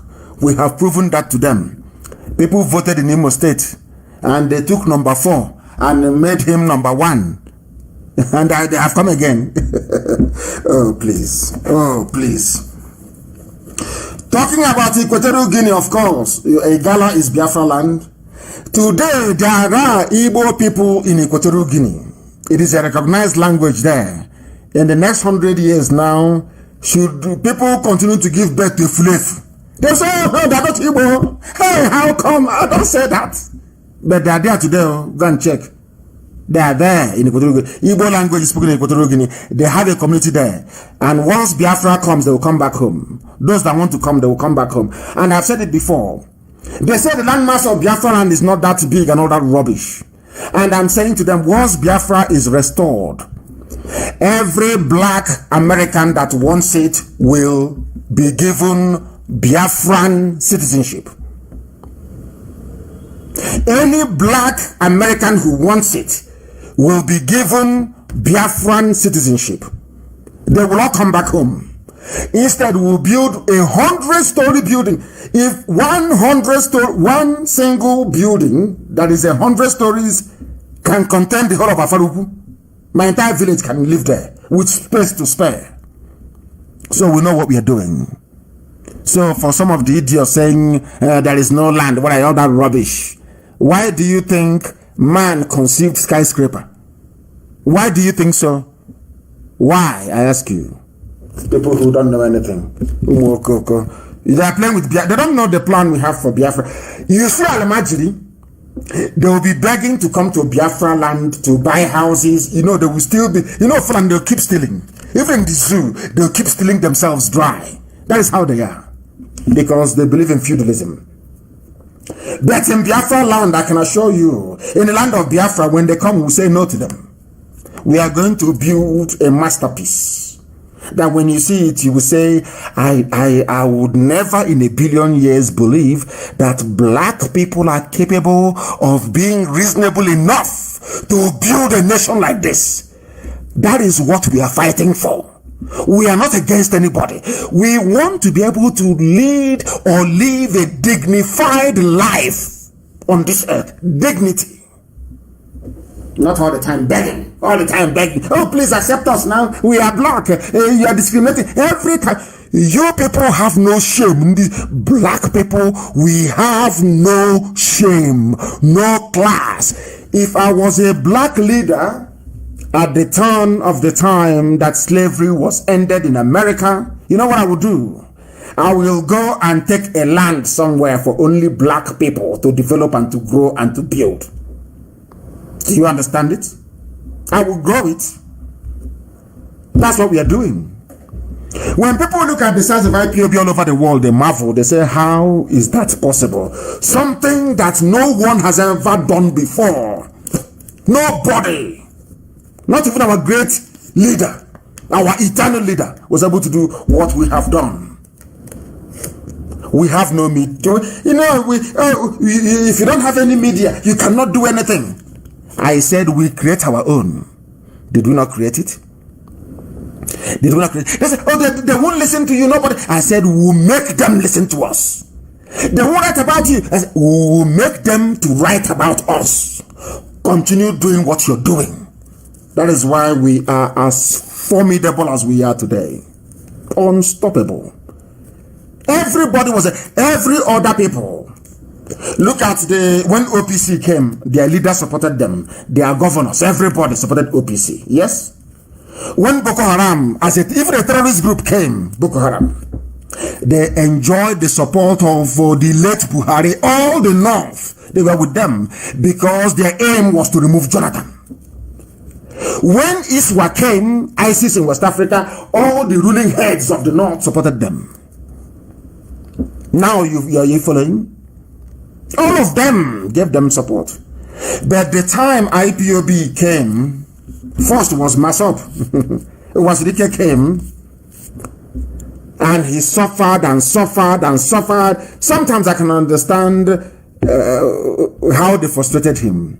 He suffered and suffered and suffered, went to jail, people were killed.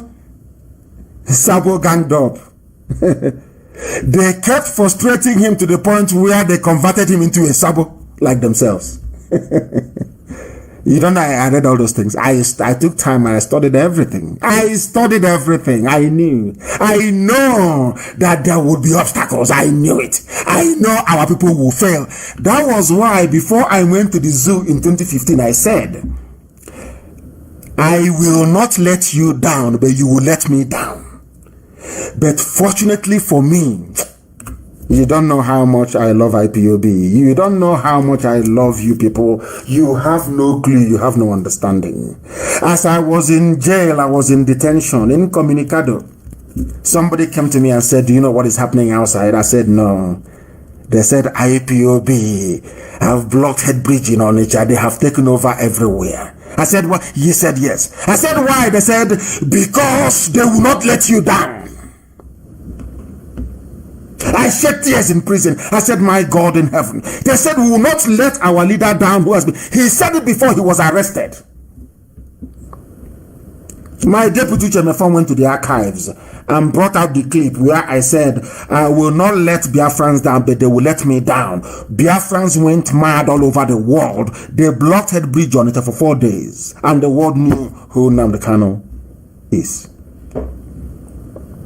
Do you see how we roll? Then how can I disappoint such people? I would rather die than disappoint them. It's impossible. Impossible. Do you see how we came to where we are today? Why Chukwu Kikabiama is with us? Why anything we touch turns into gold? Why we are able to do things that other mortals cannot do? There is nobody. ANC was arguing or agitating for equality. One man, one vote in South Africa.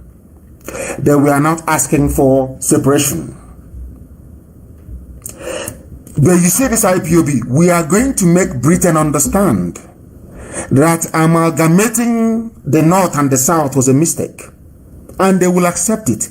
Write it down on a piece of paper and mark my words. They will accept it. That coming to Africa to create nations is an act of racism. All of you are jumping up and down saying Black Lives Matter. Let's end racism. I am the core of racism. The real racist construct are the states you have in Africa. That is why they cannot develop. Divergent value systems is called. I think we've argued that convincingly very many times. I have a caller on Skype, your name and where you're calling from. We are IPOB, we are live and we are direct and the whole world is listening. Yes, my leader. Good morning, sir. Good morning to you. Yes, sir. Please, I will have two important questions to ask. But before I go ahead, allow me to say one thing from the bottom of my heart, please. Please hurry up and make it very quick. Your questions are more important. Yes, please go ahead. Yes, I know, sir. I want to say that no weapon fashioned against you on this surface earth will come to pass in Jesus' name. You see? My brother, may God bless you. May God bless you for the challenge you have chosen. The same way Moses chooses this challenge for the children of Israel to deliver them from the hands of Pharaoh in Egypt. This is the way you have taken it upon yourself. May God protect and guide you in the morning, in the afternoon, and in the night. Yes, sir. Nothing will happen to you. Nothing. I'm the bagger. They've not given birth to the idiot. Who is the fool? Yes, sir. Yes, sir. Now my question goes like this, sir. When Biafra is restored, where are the Biafrans going to have their what do they call after university? this one they're doing in Kaduna in Nigeria, because I see in Kaduna there, they don't teach them anything. Their youth service. Where are we going to do our youth service in Biafra land? Because there will be no youth service in Biafra land, but at the age of 16, there will be compulsory military service for everybody. There will be no youth service once you graduate. We don't believe in that garbage, that nonsense. That is artificial unity. It's not going to work. But you are going to serve your military. Everybody will receive military training at the age of 16. Everybody will serve in the military for 1 year. So you have military training. So no idiots can come up on this and say they want to do a coup. That nonsense will not happen. Okay, sir. Okay, so my last question goes like this, sir. Yes. I could remember last time I was hearing for this pig living in the swamp. He was saying that you sent some boys for him, and he still has some boys with him. I don't know. I did not send. Listen very, very carefully. Listen very, very carefully. Listen very, very carefully, please. I don't want us to be taken backwards, but I want to state this for record purposes. You know, we are black people. You need to explain something maybe 1,000 times over before a black person can grasp it. That is how slow our processing faculty is in our brain. I sent people to Cotonou, the very high command of IPOB to Cotonou. I'm explaining it now so the whole world can hear. I sent our high command to Cotonou to go and meet with the person that you referred to. We had a meeting and I spoke to him also on the phone. An agreement was reached. I honored my own part of the agreement and I gave him money. And I sent our men to go to Iguacha to go and see him. And they betrayed our men. They set up our men and they were arrested by DSS. And our men came back. Nobody is with them unless you're Sabo. What saboteurs and baby traitors or what baby saboteurs and traitors are doing is that they start their nonsense. They collect money from the zoo or from a politician, they start their rubbish. I know one that the politician in Anambra bought a laptop for, bought him mobile phone, gave him some money, and they started work. The same way that they're doing today. And when the idiot felt that our people was upset and looking for him, the idiot ran to the place that you're talking about and sought refuge there. And today they are washing plates and doing all manner of nonsense for their master and their lord in this case. Nobody is with them. Nobody, no human being is with them. The day we rise up, the whole world will know. As I keep saying, people say, oh, do this underneath. Don't announce it. I said, no. I don't fight like a coward. The day we commence the world, I will announce it and the whole world will know we have commenced. And then let me see the idiot that will come and blame us. And I'll ask them, where are the Fulanis? That is why I want all of you to spend time. Go to Twitter. I've been warning you. Everybody must go to Twitter. Go to Twitter so we can tell the whole world. Because Facebook is suppressing and repressing. So that is why we must do what we are doing. I don't respond to gossip, and you must know that. I don't respond to it. What I do is I ignore the idiots for people to have whatever views or opinion they may have or they may wish to have in their skull. That is entirely their business. As for us, our job is to restore Biafra, and that's exactly what we are doing.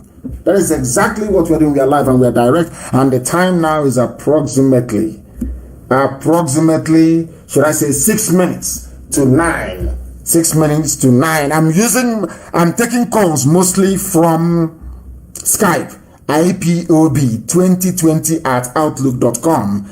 If you don't have Skype, then I'm sorry, but that's why we're taking calls this morning, because a lot of people are clogging up our main line. Is too much. Over 4,000 missed calls. It's unbelievable. The caller on the line, can you hear me, please? I have a caller on Skype. Can you hear me? No. They are not paying attention. They are not paying attention. I'm sure they will keep calling and calling and calling and calling, but they do not pay attention. And I don't understand why they're not paying attention. I do not understand. Let us go and see if we can get some of these people to participate in what we are doing this very morning. We are live and we are direct. There are some people that I promised I was going to call, and I want to make sure that we connect them this very morning. This very morning we are live and we are direct. I have another caller on the line. This caller, can you hear me? Your name and where you're calling from, please? Good morning, Oisi. My name is Nnamdi Ohangosi. Nnamdi Ohangosi, my namesake. Please go ahead. And where are you calling from? Yeah, I'm calling from Italy. From Italy, please go ahead. OEC, what I want to ask is concerning this our 1 million march you postponed. I would have suggested maybe we organize another 1 million march here in Europe, because as you can see, many things have reopened here in Europe, so that the world will know that we are not going back. That's a very good idea, actually. That is a very good idea. Maybe we should march in Europe, as the globalists and the liars with their media continue to deceive the whole world. They know that hydroxychloroquine works, but the media, that is just like the Sioux conspiracy. They know that we know that Buhari is dead and is not there, but somehow with their media and their influence, they try to convince idiots otherwise and not us. They end this rubbish. Take hydroxychloroquine, zinc, and the other drug, and let reopen everywhere. They're saying no. They want to close. Maybe Europe is a very good bet. Maybe we should think about having a 1 million man march in Europe. Preferably, where should we do this? Maybe in Belgium, at the EU. Yes, sir. Yes. Or maybe we can go to Switzerland at the UN or somewhere very neutral, and then have this 1 million march. It's a very good idea, and it's something we are going to consider. Thank you very, very much for that. I have another caller on the line. This caller, give us your name and where you're calling us from. The caller on Skype, can you hear me? For the last time, the caller on Skype, can you hear me? And your line is very, very loud because you are listening to your own voice. Something we do not condone or tolerate on this very platform. We had somebody who said he was going to tell us what happened in Lagos in the gas explosion. We are hoping and praying we'll be able to get him on the line, but unfortunately we have not been able to do so. We are trying to see if we can get him on the line. I have not been able to do so, to see if we can get a perspective as to the Fulani explosions in Lagos that they are calling gas explosion. I don't know what is wrong with this generation. They are so confused. And they love lying so much. They love to lie so much. I don't know why that is the case. I do not understand why that is the case. People are calling us all over the place, and our lines are so jammed. It's untrue. Jammed. My unbelievable. God in heaven. God in heaven. The calls are too much. Calls are too much. Let's take this very call. I have a caller on the line. Please give us your name and where you're calling from, please. For the last time. My goodness, they don't listen. On this UG, black people, we never ever listen. We never ever listen. I don't understand. I have no idea why we don't reason, why we don't listen. I said, when you call us, make sure that all your lines are down. Make sure that you turn down your system. They don't listen. They don't. This UG. Hey, the caller on Skype, can you hear me? Please, your name and where you are calling from, if you may, please. My leader, you have just get another new child last week. Wonderful. That is wonderful. That is wonderful. From Iceland. IPOB have just been registered in Iceland. That is in Iceland. That is wonderful. Iceland. We took our oath last week, Saturday. Wonderful. Wonderful. Wonderful. So we have now been recognized as an existing entity in Iceland. Is that correct? Yeah, we have not yet registered, but we just started an oath. We are processing for the registration. Okay, you have started a family in Iceland. Is that correct? Yes, wonderful. That is family, great. sir. That is wonderful. That is great.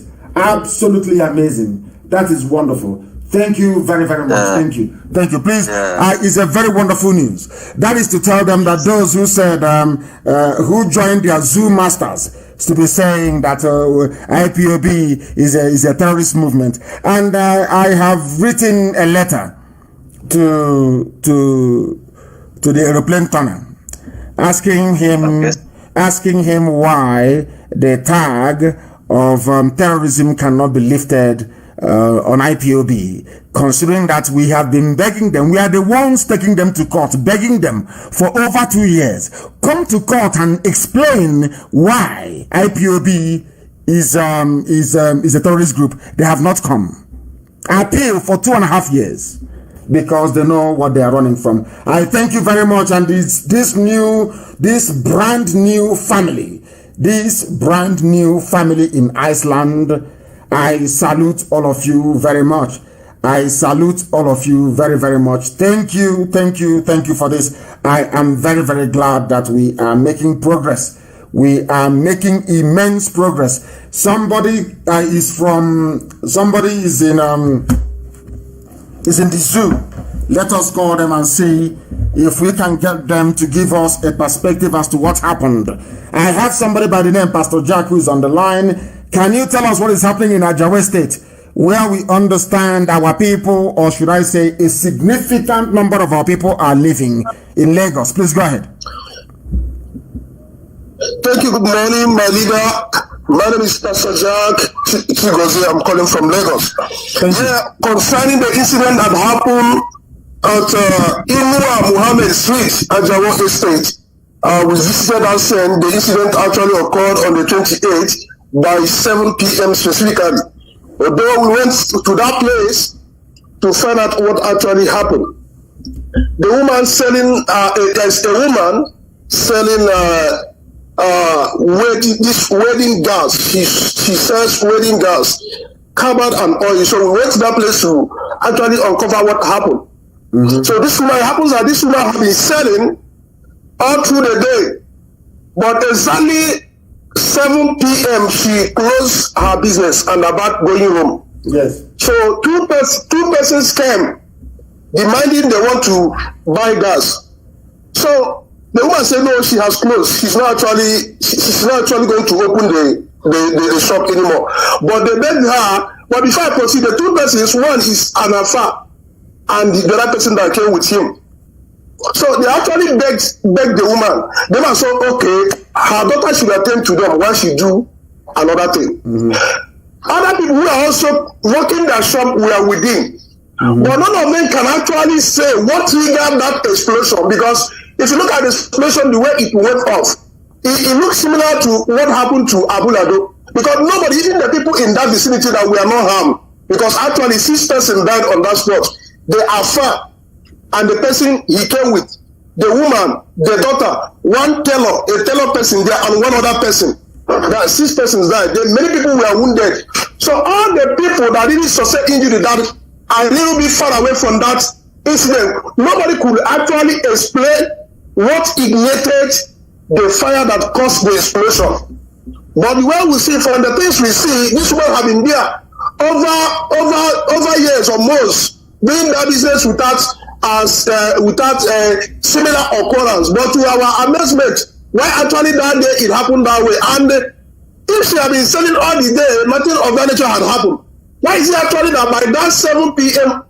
on the dot, that this affair came in with this person, this thing actually took place? So several media outfits came, the BBC, OPG, and other people, but nobody could actually give exactly what ignited or what triggered that explosion. But if you're analyzing the way the explosion went, you see that because this place, gas is being sold there. And if you are conversant with how explosion works or dynamite works, you know that anywhere we have this gas, or gas is used in preparing these improvised explosive devices. So you can actually deduce to the fact that there is something a professional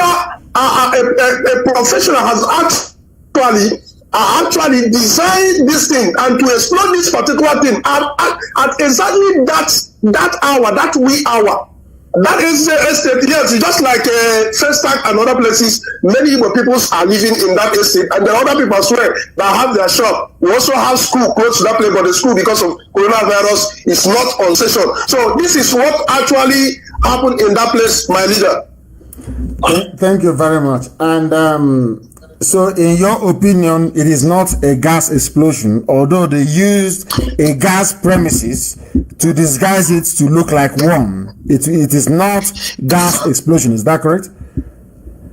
Exactly. That is from my analysis. That is what I said. Because initially, some people were telling people that it was a cooking gas. Other people say different thing, or to have to get to that sense. We actually look at the whole thing. We look at the whole thing and say, this person has been selling this thing over the years, and people have been buying and seeing. Why actually this particular day and by this hour? And again, why is it that when this Alpha with this person came in tricycle, which we normally call Marwa here. So when we begin to analyze this thing, we see that this thing is traceable to what happened in Abulado, where we saw the people park their vehicle somewhere close to the riverside before the explosion in Abulado was detonated. So similar thing of that nature. Why this time frame? Why this wee hour? So when we try to connect the dots in all this one thing, we see that I can deduce that this is professionally designed to happen that way. That is my deduction, sir. Thank you very much for that update. That is why in Biafra land, going to school will be compulsory. In Biafra land, you have to go to school. It is compulsory. You must go to school, and we are going to teach a course called Common Sense, where you will be able to reason properly. The reason why the zoo is the way it is today is because people do not reason properly. A lot of people are not actually properly educated. They are not.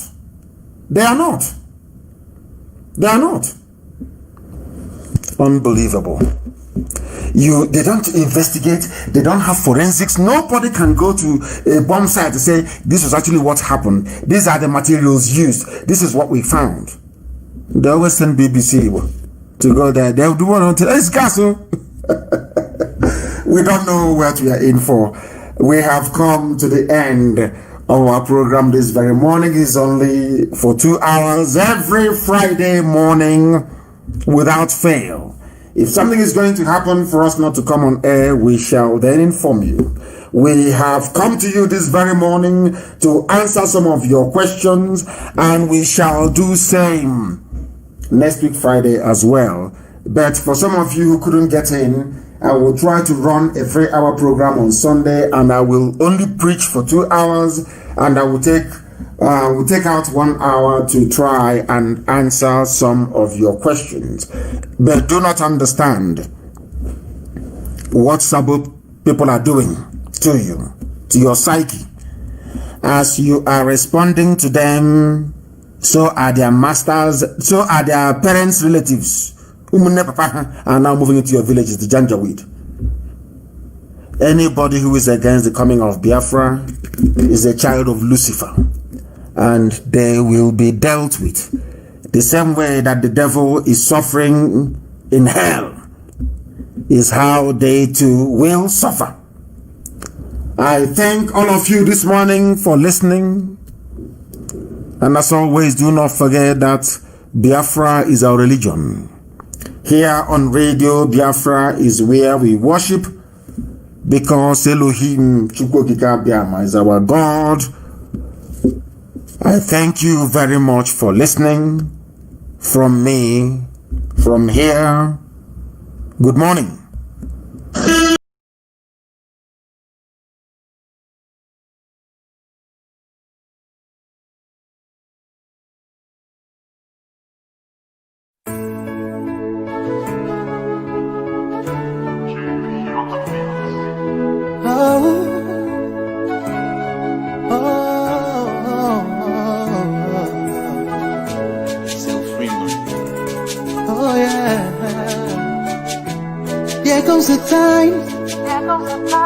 The whole wide world will welcome the rising sun. Here comes the time for everyone to see that what will be, will be. This is the time for you and I to stand together as one. Yeah. They will know, the sun is rising from east to west, from north to south. Can't you see the sun is rising? Oh, you wave your flag and be proud of who you are, because the sun is rising. We shining so bright all over the world. We are the sun, we are rising. We spent our lives in pain and misery. Never gonna trade our freedom with any mystery. It's affecting our soul and it's killing us slow. With what we've been through, we are far from being good, but we are blessed by Chukwukika Biafra. So we're never gonna give up. We're never gonna give up. There'll be light in the end of a tunnel. It will shine so bright all time. The whole wide world will embrace us. Nobody can stop us, nobody can cage us, nobody can stand us, yeah. They will know, they will know. The sun is rising. From east to west, from north to south. Can't you see the sun is rising? Oh, you wave your flag and be proud of who you are. Because the sun is rising. We're shining so bright all over the world. We are the sun, we are rising. The windows and curtains, green lights be revealing. When I think about how blessed we are, goosebumps all over my body. Sunrise to the clock strike. Black strands crossing grey stripes. Clashes upon clashes, many lives come to ashes. When I ponder and reminisce, the actions I see malice. Blood on the ground, this is how we fly. Our beautiful flag all around the world. Blood on the ground, this is how we fly. Our beautiful flag all around the world. We go carry the cross together. We walk through to Zion. We stumble, we rise. How the victory was done.